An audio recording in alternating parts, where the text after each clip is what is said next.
Going to go over removing a wheel out of a road bike. This is a road brake caliper, maybe called the side pull. Cables coming into the side. These have a quick release right here, a little lever, very common. They can all be different. This is a Shimano. It's probably about 10-15 years old. You want to flip that up. It's supposed to open up the brake pads, make it a little wider, so if you have a really wide tire, it can slip by. This tire is still getting caught, but not as much, so we can kind of wiggle it out. You're not going to hurt anything. As long as your bolts to your brake pads are tight, so you might want to tighten those up, give them a check, or even give them a feel with your finger. You can always straighten them up later. Then we have a quick release down here at the bottom. That's going to flip open. You want that open fully, so you're not doing a nice full half. Some of these say in open position, printed here. If we close it, it's going to say close on the other side. Make sure that's open. That's all we got to do there. Then I'm going to hold the wheel. I'm going to grab the spokes, very gently of course. I'm going to put a finger on the end of the skewer. In fact, I'm going to do this on the left side here, that left knob. Then I'm going to loosen about 3 to 5 revolutions. You don't need to take it off all the way. Let's make that 3 to 4 revolutions. Then it should be loose. This one slipped right off. If you're a little stuck, go ahead and loosen this a little bit more. Again, tire could get caught in the brakes. We just have to do a nice firm wiggle straight out and down. That's out. And then back on, same thing, make sure your quick release is in the open position. It can accidentally go in the close. It's going to close maybe 4 or 5 millimeters, but that's enough to give you a hard time.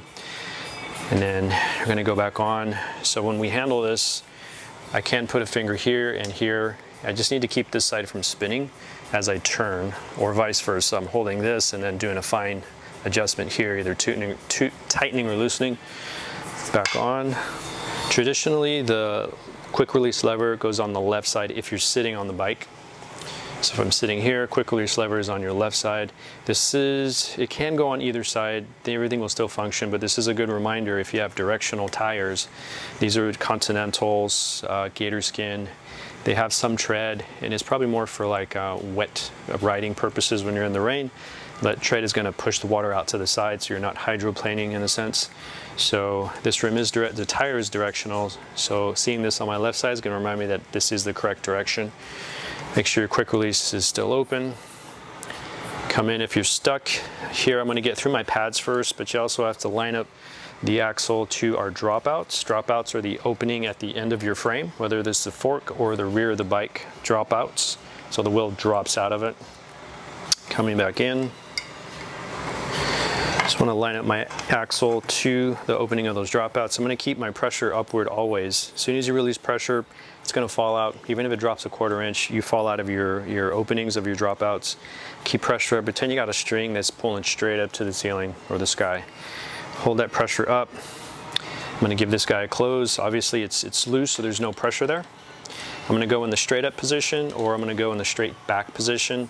Any direction will work and function unless you're riding with a very particular person who is into cosmetics and visual association. So going forward, not a big deal, but usually up, traditionally back or up.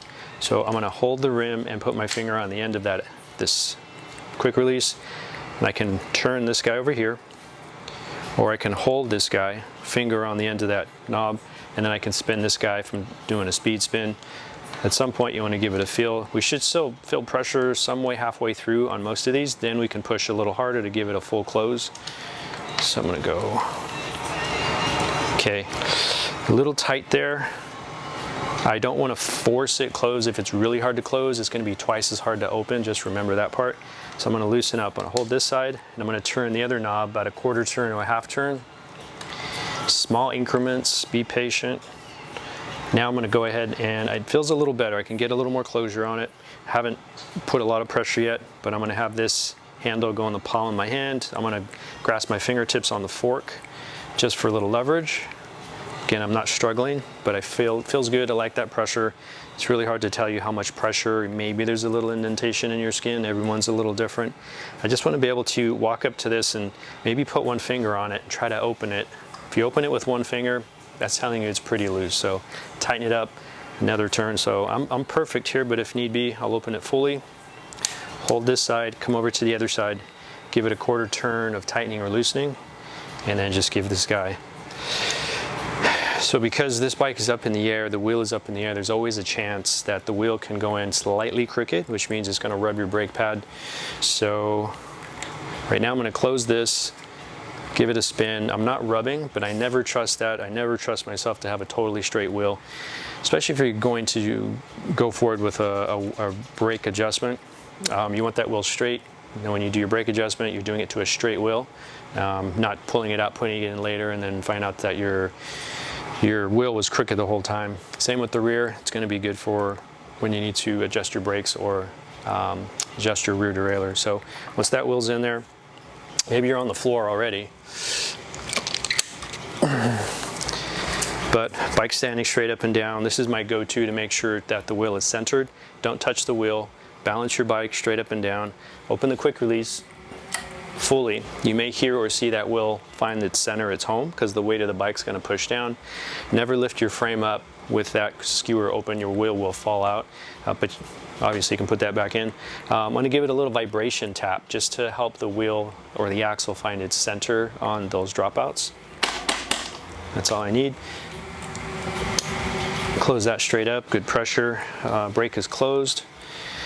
Lift the wheel off the ground, give the wheel a spin, make sure we're not rubbing on the brakes. Test your brake lever, make sure your brakes are feeling good, safe. Now you can hop back on the road and get the hell out of here.